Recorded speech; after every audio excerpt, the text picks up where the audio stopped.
le Seigneur ensemble. Elle est belle la famille de Dieu. En tout cas, quand je vois vos visages, je me dis ça, c'est des enfants du Seigneur.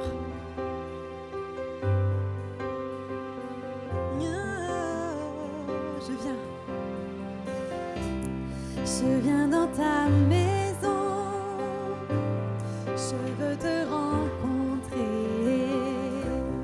tel que je suis, m'abandonner.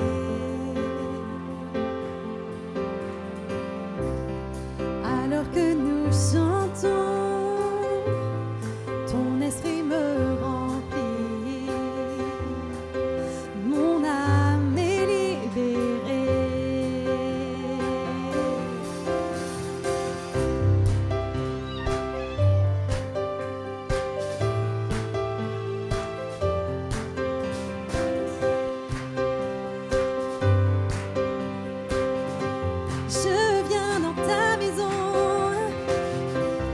Je viens dans ta maison, je veux te rencontrer, tel que je suis, m'abandonner. Nous chantons, alors que nous chantons.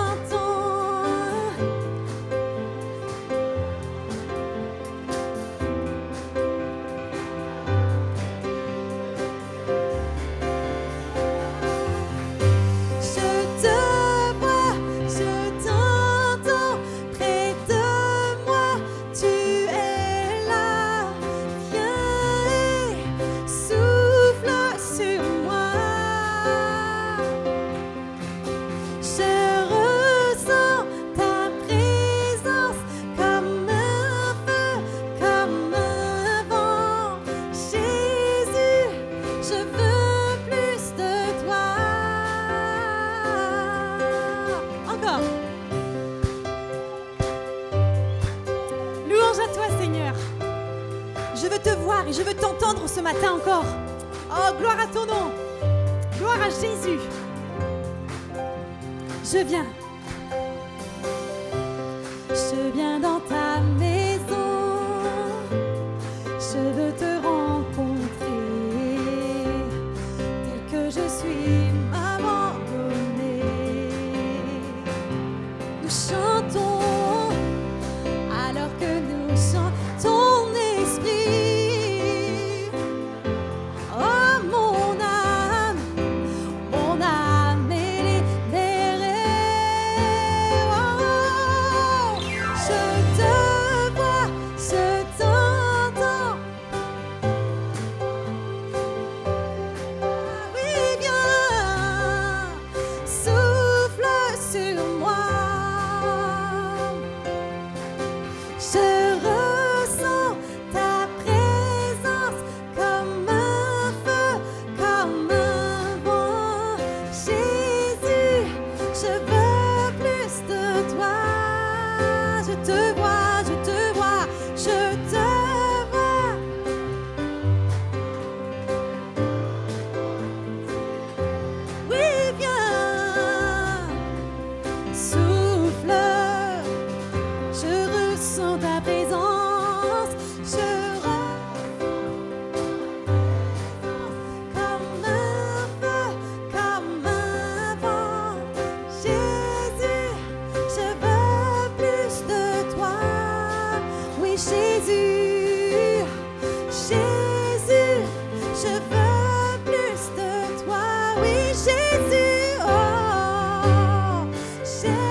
Alléluia! Nous voulons plus de toi, Seigneur. Nous voulons plus de ton esprit, Seigneur. L'esprit du Seigneur est dans ce lieu. L'esprit du Seigneur est dans ce lieu. Oh, quelle grâce de t'avoir, Seigneur, et d'avoir ton esprit en nous. Oh, dirige ces moments éternels. Toi, le chef d'orchestre, Seigneur, viens diriger ces moments. Oh, viens combler nos vies, Jésus. Nous inonder de toi, Seigneur. L'Esprit de Dieu est au contrôle. Oh, oh,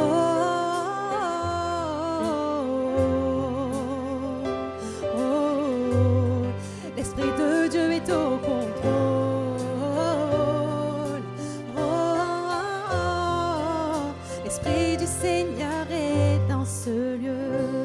Chantons l'Esprit. L'Esprit du Seigneur est dans ce lieu. L'Esprit du Seigneur est dans ce lieu. L'Esprit du Seigneur est dans ce lieu. L'Esprit du Seigneur est dans ce lieu. Encore une fois, l'Esprit. L'Esprit du Seigneur est dans ce lieu. L'Esprit du Seigneur est dans ce lieu. L'Esprit du Seigneur est dans ce lieu. Viens sur moi, Jésus. L'Esprit du Seigneur est dans ce lieu. L'Esprit de Dieu est au contrôle.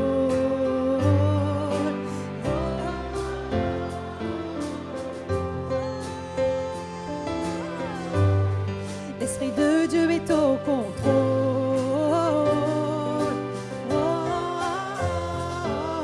L'Esprit du Seigneur est dans ce lieu. Les malades sont guéris.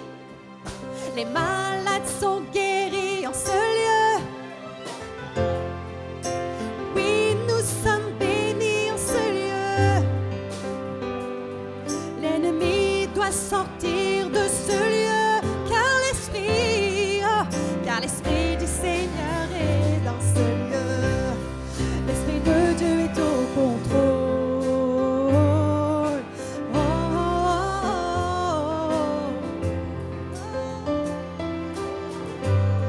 L'Esprit de Dieu est au contrôle.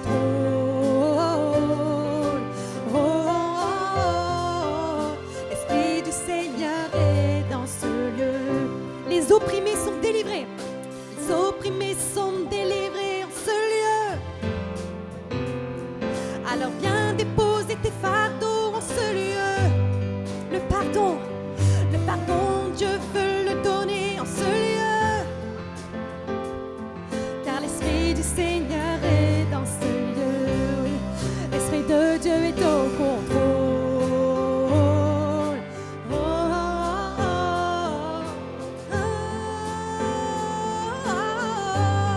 L'Esprit de Dieu est au contrôle.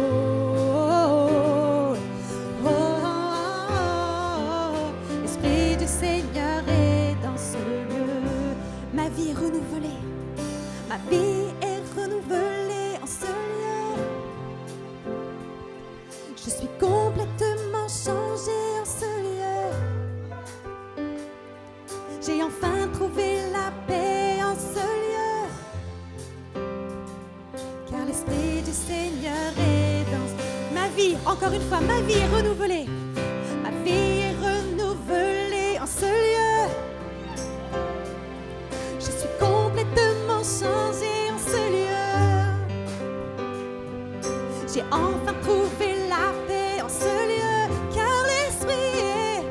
Car l'Esprit du Seigneur est dans ce lieu. À vous l'Esprit. L'Esprit de Dieu est au.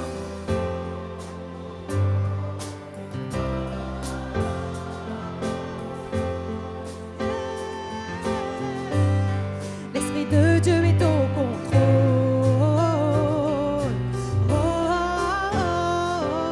L'Esprit du Seigneur est dans ce lieu. L'Esprit de Dieu est au contrôle.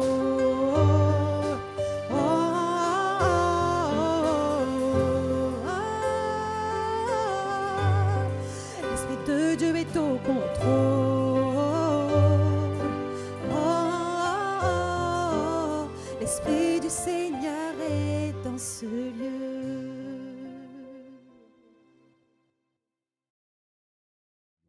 On va ouvrir la parole de Dieu et lire simplement 2 versets dans l'Épître aux Hébreux, au chapitre 12, 2 simples versets.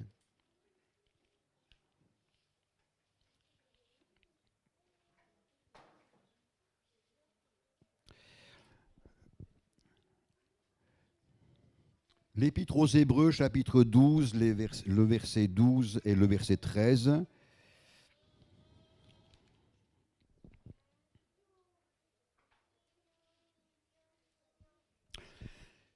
Fortifiez donc vos mains languissantes et vos genoux affaiblis, et suivez avec vos pieds des voies droites, afin que ce qui est boiteux ne dévie pas, mais plutôt se raffermisse.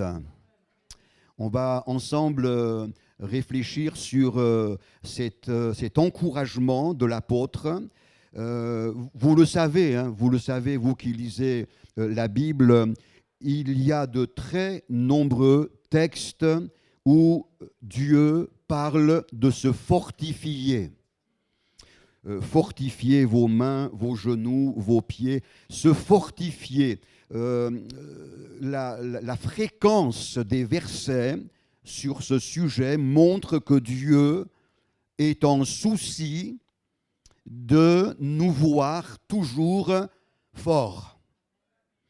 Et dès l'instant où Dieu discerne les premiers signes de fatigue, d'usure, lorsque notre enthousiasme s'émousse, alors le Seigneur est là pour nous fortifier, Je n'ai pas besoin d'être fortifié occasionnellement ou simplement quand je suis au bout du rouleau, mais j'ai besoin d'être fortifié tous les jours. Voilà, nous sommes usables. Nous ne sommes pas comme la pile Wonder qui ne s'use que quand on s'en sert. Nous sommes usables, tu es usable, mais notre Dieu est en souci de nous fortifier, de renouveler en nous la vitalité, la vigueur, la motivation, la fraîcheur de notre vie chrétienne. Frères et sœurs, chers amis, je crois que parmi les stratégies de notre adversaire, il y a celle de nous épuiser.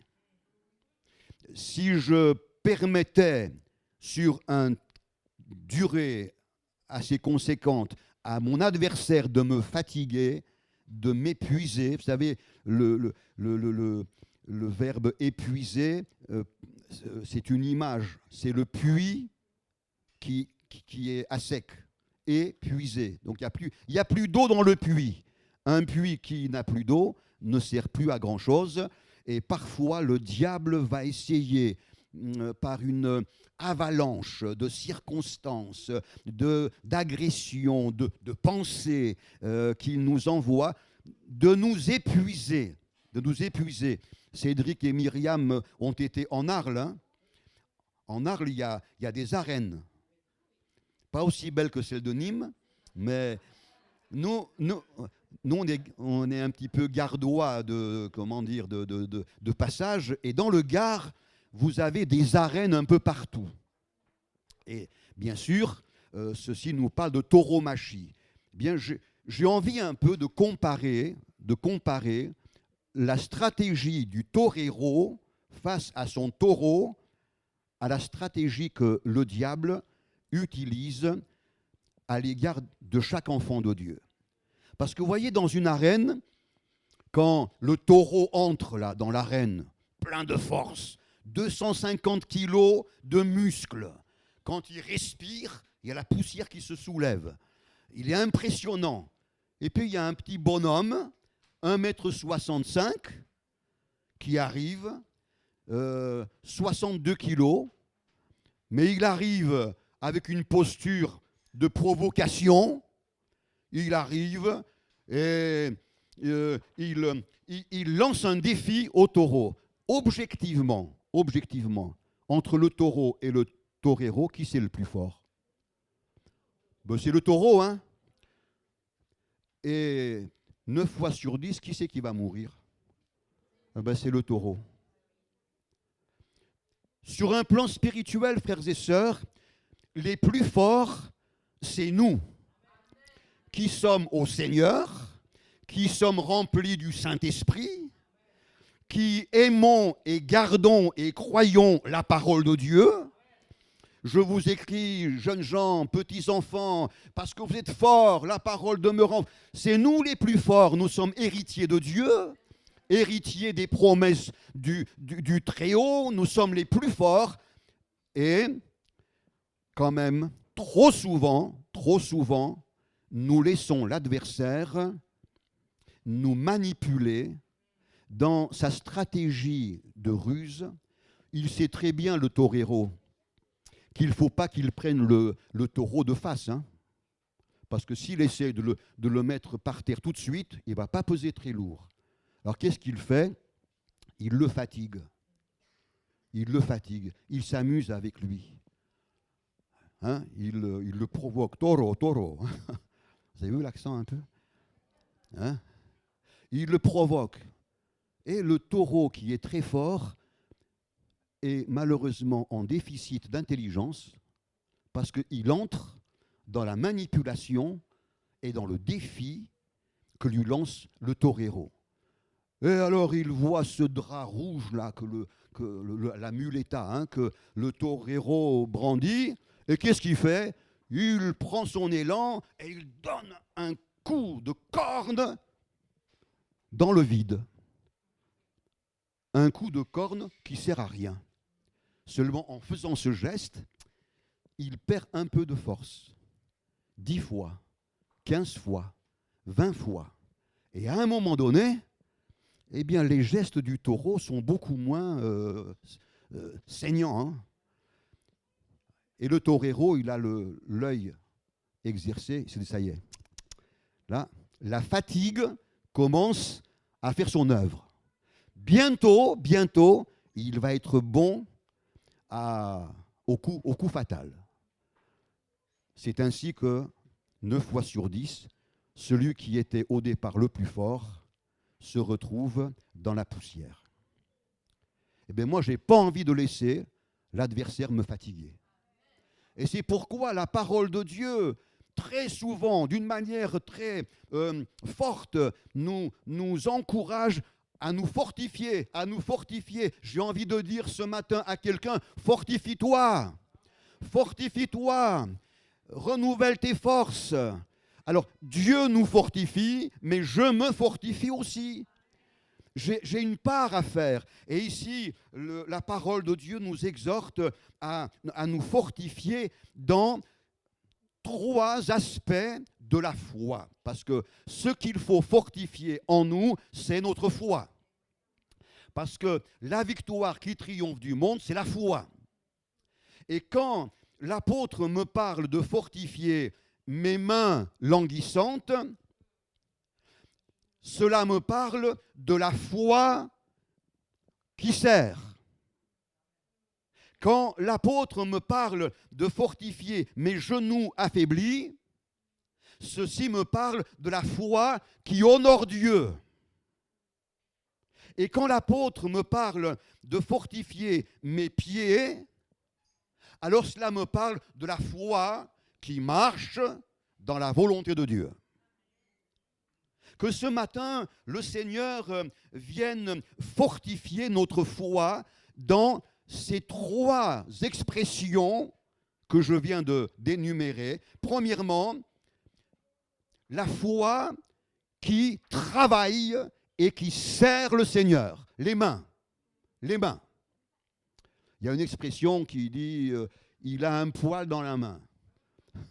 Pour parler de ceux qui vraiment sont mous comme un escargot et vraiment pas toniques. Mais le Seigneur veut fortifier nos mains, notre service. Dans sa prière, Moïse, dans le psaume 90, va dire « Affermis l'ouvrage de nos mains ». Mes frères et mes sœurs, Dieu nous appelle tous à entrer dans son œuvre, à travailler pour lui.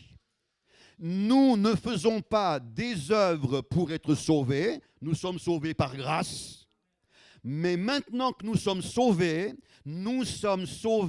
pour des œuvres qu'il a préparées depuis toujours pour chacun d'entre nous.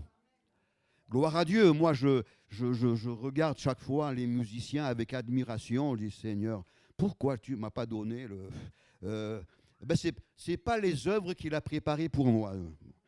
Peut-être dans le ciel, je jouerais peut-être aussi la percussion, je ne sais pas. Mais chaque enfant de Dieu, dès l'instant qu'il vient de rencontrer son Sauveur, dès l'instant qu'il vient d'être baptisé, au sortir du baptistère, il y a comme une urgence qui interpelle son cœur, c'est œuvrer, travailler pour le Seigneur. Le service de Dieu. Saul de Tarse vient de rencontrer Jésus. Il voit la lumière l'éblouir. Il se retrouve dans la poussière. Qui es-tu, Seigneur? Jésus se révèle. Deuxième question, Seigneur, que veux-tu que je fasse? Les mains. Les mains. Et Dieu veut fortifier tes mains. En parlant du roi David, le célèbre roi David, il est écrit, David les conduisit avec des mains intelligentes. Psaume 78, verset 72. Nos mains, fortifiées par le Seigneur, doivent être des mains intelligentes. Il y aurait beaucoup à dire, mais première chose que j'aimerais souligner, les mains intelligentes du chrétien consacré, ce sont des mains qui savent donner. Qui savent donner généreusement. Rappelez-vous le problème qui s'est présenté ce jour où 5000 hommes, sans compter les enfants, les femmes, ont eu besoin de manger.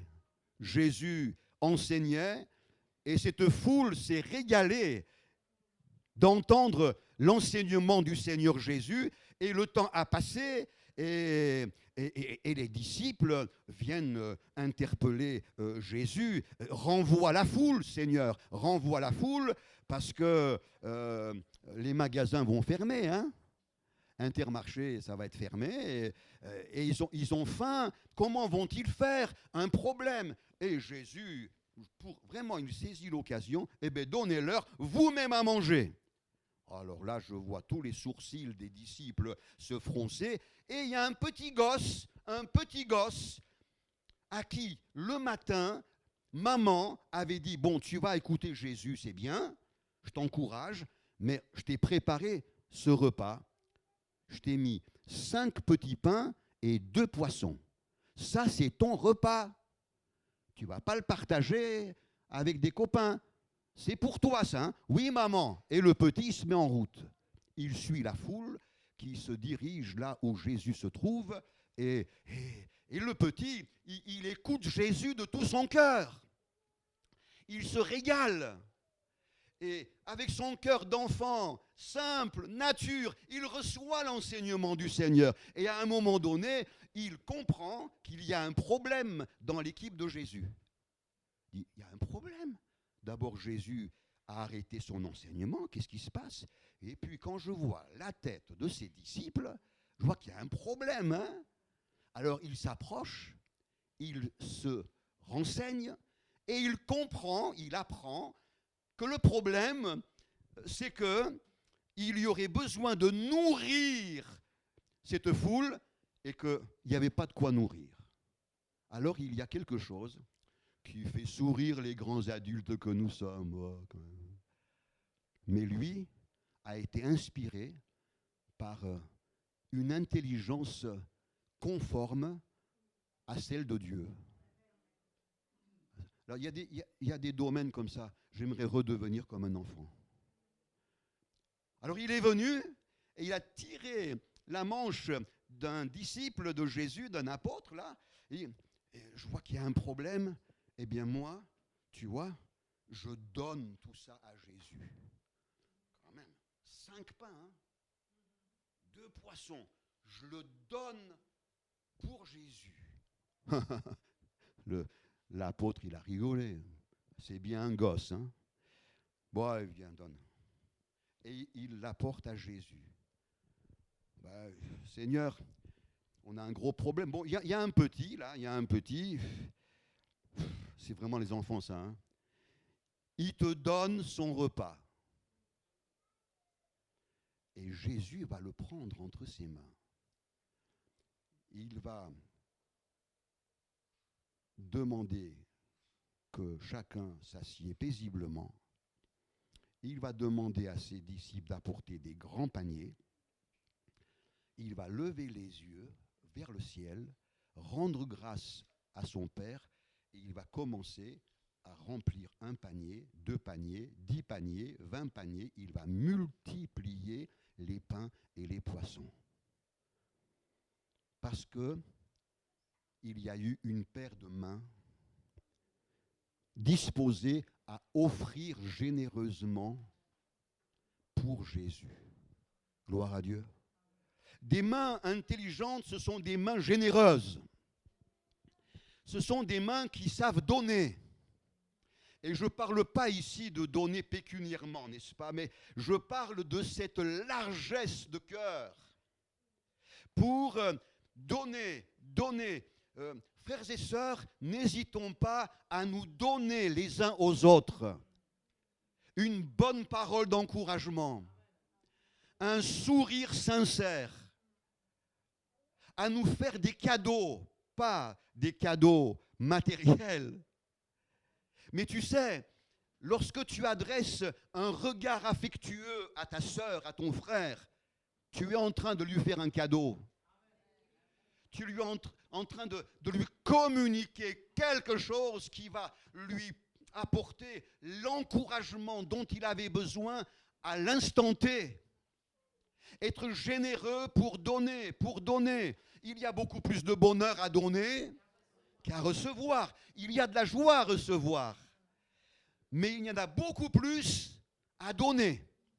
Alors fortifions nos mains dans cette disposition de la générosité. Donnons. Donnons des paroles de bénédiction. Amen. Moi, j'ai l'habitude. Ce n'est pas une habitude justement, mais j'utilise fréquemment ces paroles avant les réunions, après les réunions, dans mes visites. Que Dieu te bénisse. Que Dieu vous bénisse.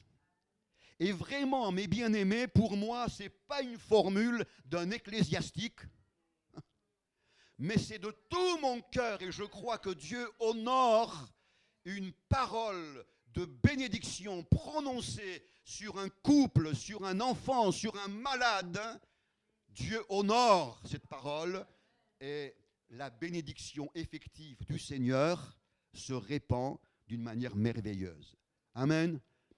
Soyons généreux, ayons des mains qui donnent, qui distribuent, parce qu'on ne s'appauvrit pas en distribuant, on s'enrichit au contraire, que le Seigneur soit béni.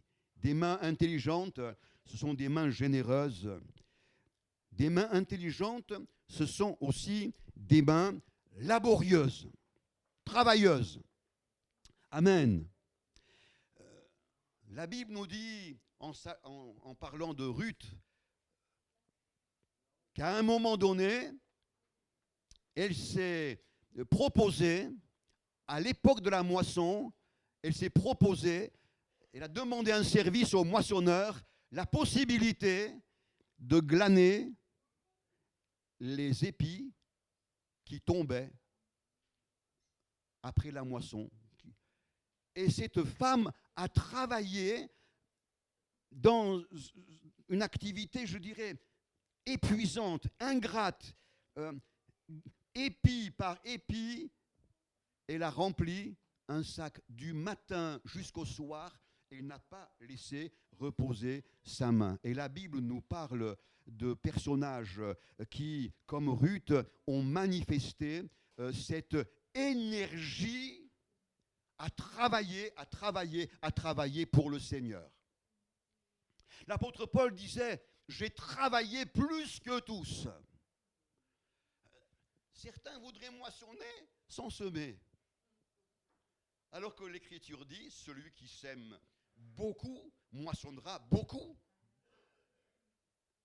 L'Ecclésiaste nous dit, dès le matin, allez, vas-y, dès le matin, jette ton pain à la surface des eaux, et le soir, Tu sais, quand tu as 67 ans, comme moi, 68 ans bientôt, dès le soir, dès le crépuscule, eh bien, ne repose pas ta main.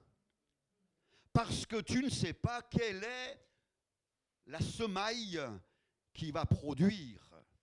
Je crois que dès le premier instant de ma conversion, jusqu'à ce que le Seigneur me reprenne dans sa gloire, il veut fortifier mes mains pour son service. Regardez-moi Caleb. Non mais regardez-moi Caleb. D'ailleurs, moi je dis souvent, j'aimerais vieillir comme Caleb. Alors bien sûr, Caleb, à 40 ans, 45 ans, on comprend qu'il soit plein de fougue. On va y aller, et on va les vaincre. Bon, 40 ans ont passé, il a 85 ans maintenant. 85 ans. Et Dieu est intervenu pour le bien de son peuple. Et Caleb, 85 ans, il arrive et il dit à Josué, je suis aussi fort qu'il y a 40 ans. Voilà. C'est quoi ton secret? Quels sont les cosmétiques qui ont entretenu la tension de ta peau? Non, non, son secret, il le dit lui-même. Hein. L'Éternel m'a fait vivre. Amen. C'est ça le secret de Caleb. C'est que la vie de renouvellement que Dieu répandait en lui, jour après jour, année après année, et pendant les 40 ans qui viennent de passer, ça l'a maintenu aussi motivé, aussi volontaire que 40 ans en arrière. Merci Seigneur. Hein. Tu n'aimerais pas vieillir comme Caleb? Moi, j'aimerais vieillir comme lui. Hein. Gloire à Dieu. Hein. Alléluia. Regardez-moi, c'est ce vieux prophète malade de la mort dont il allait mourir. Élisée, il est là. Bon. Et puis il y a le jeune roi Joas qui arrive, nostalgique, défaitiste, démoralisé. Ah, mon père, etc. Élisée lui dit, arrête. Allez, ça c'est la version de Tcherkéchian. Ah, arrête de pleurnicher, ouvre la fenêtre, prends ton arc, mets une flèche, bande l'arc. Alors le roi est là, et les mains d'Élisée se posent sous les mains du roi Joas, et il dit, décoche, boum, c'est une flèche de délivrance. Gloire à Dieu. Des exemples qui montrent que Dieu veut sans cesse fortifier, renouveler notre service, notre œuvre pour sa gloire. Vous savez que quand le Seigneur Jésus, chef de l'Église, porte ses regards sur son Église, il est attentif à ses œuvres, aux œuvres. Par exemple, à l'Église d'Éphèse, Jésus va dire « Ce que j'ai contre toi, c'est que tu as abandonné ton premier amour. Souviens-toi donc d'où tu es tombé, repens-toi et pratique tes premières œuvres. » Pratique tes premières œuvres. Les premières œuvres de l'Église d'Éphèse provenaient de son amour inconditionnel pour son Sauveur. Et ça donnait aux œuvres d'Éphèse une saveur, une valeur particulière. Gloire à Dieu. Hein. Il dira à l'église de Thyatire, je connais tes dernières œuvres, plus nombreuses que les premières. Ah, c'est bien. Et à l'église de Sardes, c'est moins bien. Je n'ai pas trouvé tes œuvres parfaites devant Dieu. Le Seigneur Jésus est attentif, pas qu'à ça, mais aussi à ça. Aux œuvres, au service, à la motivation, à la consécration de son Église. Fortifiez vos mains languissantes et fortifiez vos genoux affaiblis. Et je disais que les genoux nous parlent de la foi qui honore Dieu. Parce que l'apôtre Paul, par exemple, va dire « Je fléchis les genoux devant le Père. » Amen. Je fléchis les genoux devant le Père. Dans une certaine circonstance, alors que Élie, le prophète, prétendait être resté lui seul fidèle à l'Éternel, Dieu va lui dire, il y en a 7000 qui n'ont pas fléchi le genou devant les Baals. Ils avaient les genoux fermes pour refuser l'influence et la domination de tous les facteurs étrangers qu'on voulait leur imposer, ils n'ont fléchi le genou que devant Dieu. C'est la foi qui honore Dieu. Amen. Dieu seul est digne que nous fléchissions nos genoux devant sa majesté. Et ce matin, c'est ce que nous avons fait. Même si nous étions assis ou debout, moi dans mon cœur, j'étais là, à genoux, devant la magnificence de mon Sauveur. L'Épître aux Philippiens, au chapitre 2, va nous dire que parce que Jésus s'est dépouillé de sa divinité, il est venu comme un simple homme, il a donné sa vie pour nous, il s'est sacrifié. Dieu l'a élevé, lui a donné le nom qui est au-dessus de tout nom, afin que tout genou fléchisse. Le seul devant lequel tes genoux doivent fléchir en marque d'adoration, en marque d'appartenance, en marque de désir de faire sa volonté. Quand je fléchis mes genoux, j'incline ma volonté devant celle du Seigneur, en reconnaissant que sa volonté elle est parfaite, elle est bonne, elle est agréable, que Dieu soit béni. Il y a bien des choses qui aimeraient imposer à nos genoux de fléchir. Vous savez que le premier commandement que Dieu a donné à son peuple d'Israël est le suivant. Tu n'auras point d'autre Dieu devant ma face. Tu ne te feras point d'image taillée, ni de représentation quelconque des choses qui sont en haut dans les cieux, qui sont en bas sur la terre, qui sont dans les eaux plus basses que la terre. Tu ne te prosterneras point devant elles, et tu ne les serviras point, car moi, l'Éternel, ton Dieu, je suis un Dieu jaloux, etc., etc. Tu ne feras pas d'image taillée, et tu ne te prosterneras pas devant ces images mêmes que tu as toi-même taillées. Alors bien sûr, ceci nous parle des idoles de bois, de pierre, de métal que l'on faisait dans l'Antiquité, mais je crois que nous avons tous ici une fabrique à images. D'ailleurs, on appelle ça l'imagination. On m'a dit que Molière, quand il a donné le titre à sa pièce « Le malade imaginaire », il a hésité entre ça et l'imaginaire malade, quand on a l'imagination malade.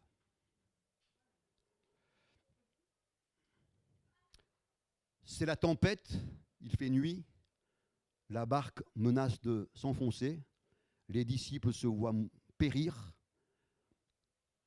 et Jésus, qui voit qu'ils avaient beaucoup de peine à ramer, s'avance à leur rencontre pour les secourir. Et il marche sur l'eau, il avance. Mais dans ce moment d'excitation, de sauve-qui-peut, de peur panique, l'imaginaire des disciples leur font dire « c'est un fantôme ». Vous voyez, c'était Jésus, mais eux, ils s'imaginent que c'est un fantôme. Il a fallu que Jésus leur dise « calmez-vous, rassurez-vous, n'ayez pas peur, que vos émotions se stabilisent. Ce n'est pas un fantôme, c'est moi. » Ton imagination peut fabriquer des scénarios catastrophes devant lesquels tes genoux pourraient fléchir. Et tu vas subir la peur, l'anxiété, l'angoisse que vont distiller ces choses que tu peux imaginer. Un jour, je visitais une chère sœur, ça faisait pas longtemps que je l'avais baptisée, c'était au Puy-en-Velay, et un jour, donc, je la visite, et elle me dit « Pasteur, je dors plus. » Pourquoi ? Mais pourquoi ? Parce que moi, je dors bien, mais je dors plus parce que j'ai le cancer. Je lui dis « Mais tu tu as passé un examen, on t'a fait... Non, non, non, non, non, non. Mais alors, qu'est-ce qui te fait dire que tu as un cancer? Non, j'ai mal à la tête. Vous voyez? On peut s'imaginer des choses. Et c'est terrible. Parce que pour sortir quelqu'un de cette spirale destructrice et déstabilisante de l'imaginaire, il faut la parole de Dieu.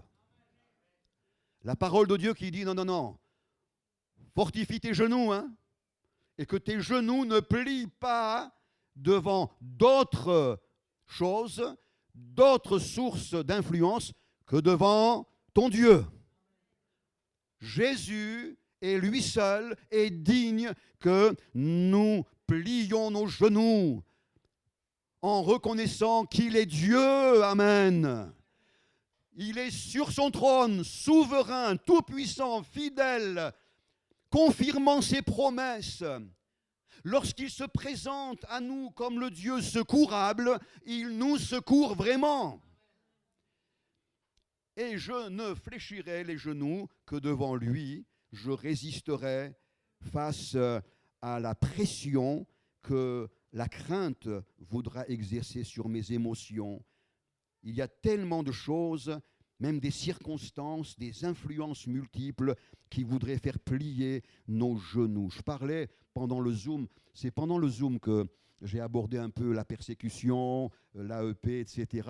Et je parlais justement de ces croyants mais qui, aujourd'hui encore, n'ont pas fléchi les genoux devant les menaces, devant la folie criminelle d'extrémistes, d'hindouistes, de bouddhistes, complètement fous. Au Bangladesh,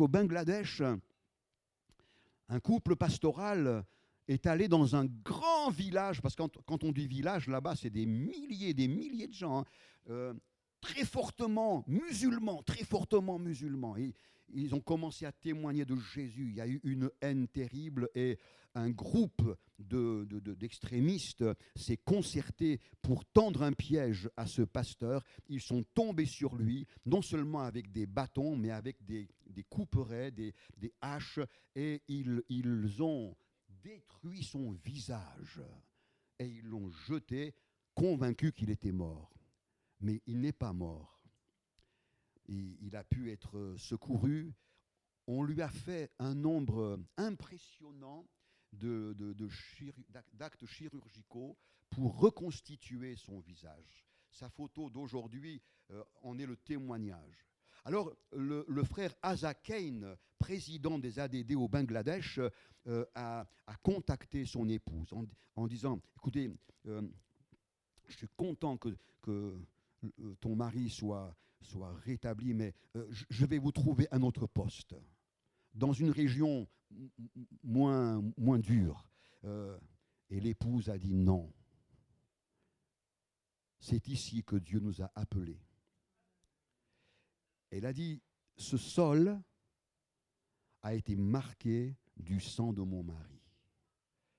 Eh bien, c'est ici que nous continuerons à exercer notre ministère. Ça a été vraiment de Dieu. Leurs genoux ont été fortifiés et n'ont pas fléchi devant des menaces très, très effrayantes.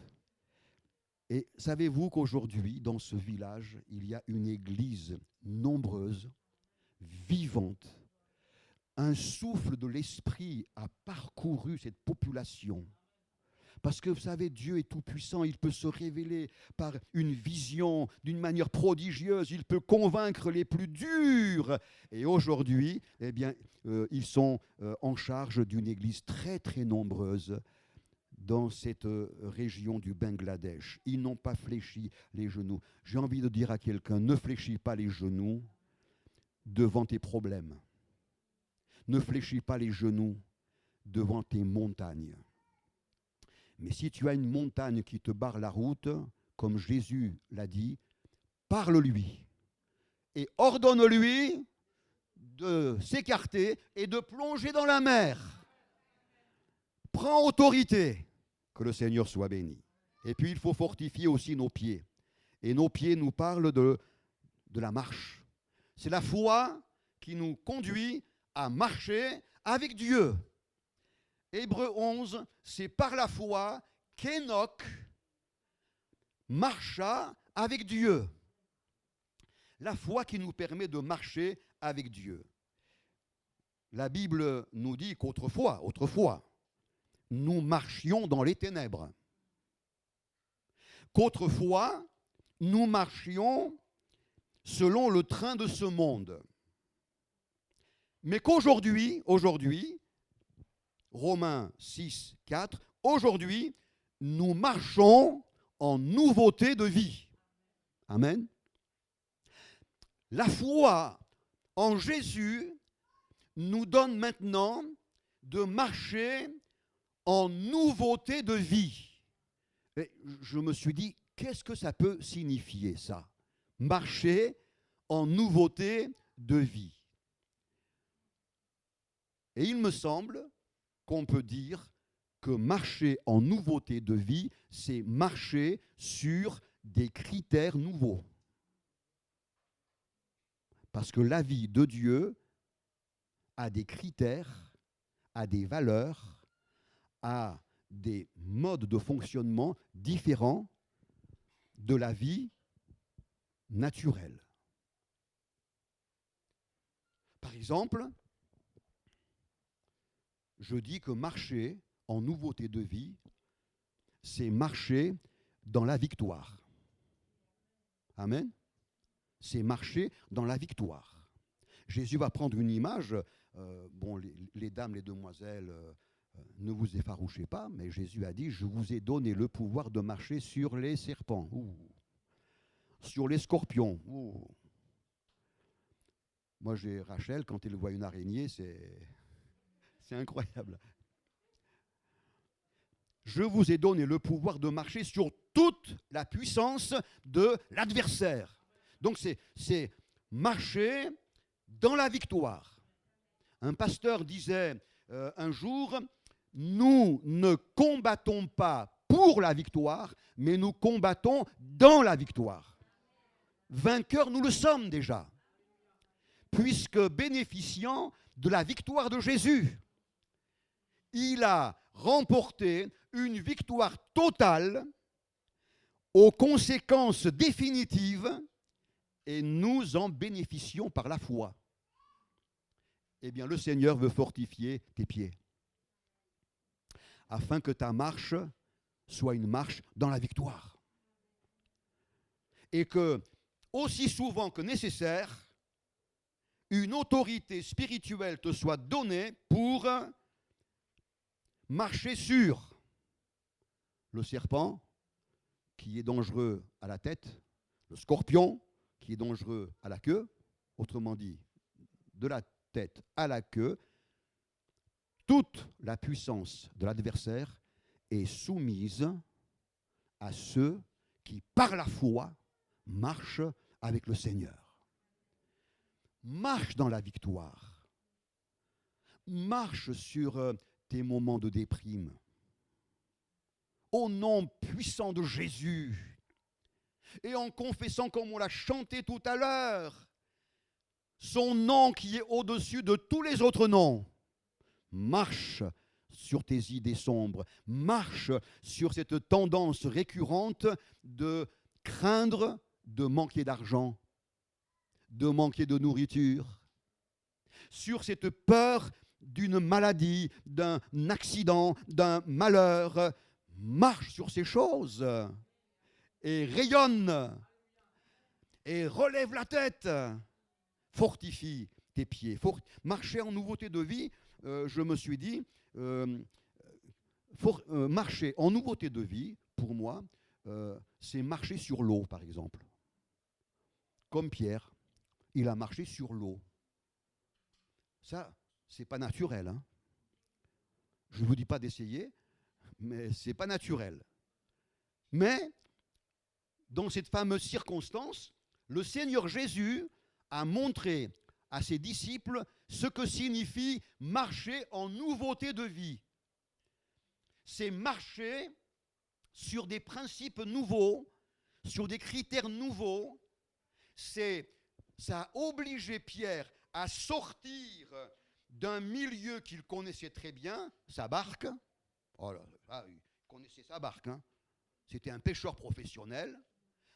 Il est sorti de ce qu'on appelle souvent de sa zone de confort et il s'est mis à marcher sur un milieu et sur un support absolument défiant. Marcher en nouveauté de vie, c'est marcher en s'appuyant sur des valeurs. Un pasteur disait, en fait, Pierre n'a pas marché sur l'eau. Il a marché sur la parole que Jésus lui avait dite, viens. Alors Pierre, il a dit, ah, le Seigneur me dit, viens. Ben, allez, moi je m'appuie sur le viens de Jésus. Et, ça a tenu. Marcher en nouveauté de vie, c'est marcher sur la parole de Dieu, sur les promesses de Dieu. Amen. Je ne veux pas, comment dire, vous allez avoir une assemblée générale tout à l'heure, hein, mais je ne veux pas du tout interférer, mais je vous en parle en toute simplicité parce que sur Nîmes, vous le savez, on a eu besoin hein, de faire quelque chose, comment dire, d'impressionnant, quoi, d'impressionnant. Il a fallu qu'on puisse marcher sur la parole de Dieu. Hein. Amen. Il a bien fallu, et je vous le dis, on pourrait écrire un gros livre comme ça pour raconter tous les témoignages de provision divine, d'intervention divine qu'on a vécu. On a vécu en permanence le miracle de Dieu. Le miracle de Dieu. Des choses impossibles ont été rendues possibles. Des choses impensables ont été expérimentées. Gloire à Dieu. Mais ça a été merveilleux. Dieu a accompagné et a honoré cette foi. Nous sommes sortis de la zone de confort et nous sommes entrés dans une marche sur les promesses de Dieu qui nous ont permis de flotter. Amen. Alléluia. Alors vraiment que le Seigneur vous conduise à vivre dans ce domaine aussi une très très belle expérience. Marcher en nouveauté de vie, c'est ainsi marcher sur l'eau. Et puis je termine. Marcher en nouveauté de vie, c'est marcher jusqu'au bout. Amen. C'est marcher jusqu'au bout. Hein. Dans une société où on est prompt à démissionner, on fait du zapping. Oh, ça ne marche pas, je zappe. Hop, hop, hop. Voilà. On se marie ici, au bout de 2 trimestres, il y a une petite tension, on zappe, on change, on divorce. C'est une société volatile, instable, où, semble-t-il, l'être humain ne sait plus ce que c'est que persévérer. Eh bien, la foi de l'enfant de Dieu va sans cesse être fortifiée et le rendre capable de marcher jusqu'au bout. Amen. Moi, j'aime beaucoup le sport. À un âge qui me le permettait, j'ai pratiqué du sport. Et je me souviens, une année, c'était les JO d'athlétisme. Et il y avait une coureuse de 100 mètres haies, une américaine, mais vraiment, c'était impressionnant de la voir courir. Elle a pris un départ magnifique. Elle a mené la course de 3-4 mètres jusqu'à 10 mètres de la ligne d'arrivée. Et à 10 mètres, elle se fait un claquage. Elle s'effondre et elle perd la médaille. Et je me suis dit qu'au plan spirituel, je n'aimerais pas faire un claquage si près du but. Je veux marcher jusqu'au bout. Et si dans ton cœur, tu te sens tellement en état de faiblesse que tu as l'impression que tu vas lâcher prise, ne lâche pas prise. Il y a ce matin le Dieu qui sait fortifier les pieds de ses enfants. Et leur donne la capacité d'aller jusqu'à franchir la ligne d'arrivée. Hein? On veut y aller jusqu'à la ligne. Hein? On veut franchir la ligne d'arrivée. Alléluia. Amen. Et se retrouver tous ensemble au ciel avec les palmes de la victoire. Que Dieu soit béni. Alléluia. Je vous invite à un moment de prière si vous le voulez bien. Si tu ressens le besoin, mon frère, ma sœur, d'être fortifié dans ta foi, Dieu te donne un rendez-vous ce matin. Il est le Dieu qui affermit, qui fortifie, qui renouvelle. Alléluia. Chasse les pensées négatives, enlève de ton cœur les craintes et confesse que ton Dieu est fidèle et que toute ta foi est placée en lui. Te bénissons, Seigneur, parce que tu sais tellement bien prendre soin de nous. Seigneur, chaque fois que tu vois en nous les premiers signes d'une défaillance, tu interviens, tu encourages, tu parles au cœur, Seigneur. Tu renouvelles les forces, tu redonnes un courage tout neuf. Tu es le Dieu qui s'est fortifié, ses bien-aimés. Fais-le ce matin au milieu de nous, Seigneur. Et fais-le chaque fois que la nécessité se présente. Donne-nous, Seigneur, de servir notre Dieu. Donne-nous de ne fléchir les genoux que devant toi, Seigneur. Et donne-nous de marcher dans ta victoire et jusqu'au bout, dans le nom de Jésus. Amen. Amen. Gloire à Dieu. Alléluia.